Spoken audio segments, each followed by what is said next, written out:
문재인 전 대통령의 딸 문다혜 씨가 음주운전 혐의로 입건되었습니다. 사건은 새벽 3시경 서울 이태원역 근처 도로에서 발생했는데요.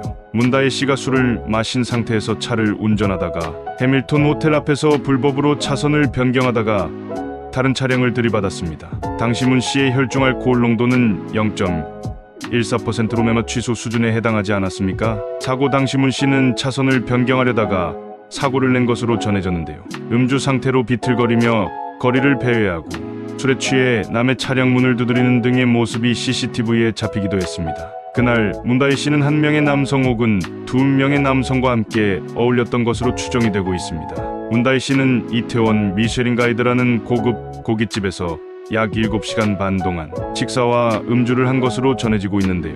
이 과정에서 최소 3차례 자리를 옮기며 음주를 했고 취한 상태에서 3차를 갔는데 술집 주인이 나가라고 하자 테이블을 쾅치며 막무가내 술을 달라고 고함을 쳤다고 합니다. 문다혜 씨 차량은 문재인 전 대통령으로부터 물려받은 차량 아니었겠습니까? 그런데 놀랍게도 이 차량이 최소 9차례 과태료를 체납해 압류 처분을 받은 것으로 밝혀졌습니다.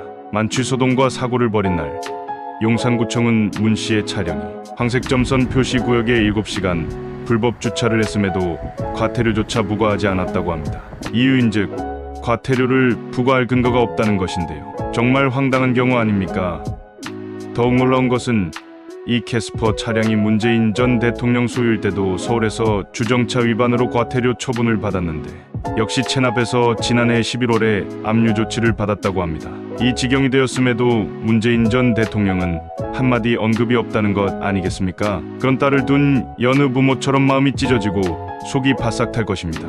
만약 이런 사건이 국민의힘 측에서 벌어졌다면 민주당은 당장 이태원 7시간 미스테리를 밝히고 특검을 하자며 연일 공격을 퍼붓지 않았겠습니까? 문재인 전 대통령이 침묵하는 이유는 정치적 부담이 크기 때문일 것입니다. 특히 과거 음주운전을 살인행위라며 강력히 비난한 적이 있지 않습니까? 따라서 역으로 비난받을 가능성이 커서 침묵하고 있다고 판단이 됩니다. 경찰 수사가 진행 중이만큼 구체적인 입장을 내놓지 않고 법적인 처분을 지켜보는 것으로 보입니다.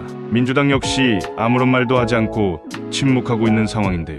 민주당은 당내의 다른 문제들과 맞물려 정치적 압박을 받고 있는 상황에서 추가적인 부담을 가중시킬 필요가 없다고 판단한 듯합니다. 민주당은 침묵을 지키는 것이 더 나은 선택이라는 전략적 대응을 하고 있는 것 아니겠습니까? 침묵을 하기는 국민의힘 역시 마찬가지인데요. 김건희 여사나 최혜병 특검법 문제로 예민한 상황이기 때문에 말을 아끼는 전략이고 또 문재인 전 대통령이 직접 사건과 관련된 것이 아니라는 부담이 있기 때문입니다. 하지만 국민의힘은 진행 중인 경찰 조사와 법적 절차가 끝난 후에 강력한 비판을 내놓을 가능성이 예상됩니다.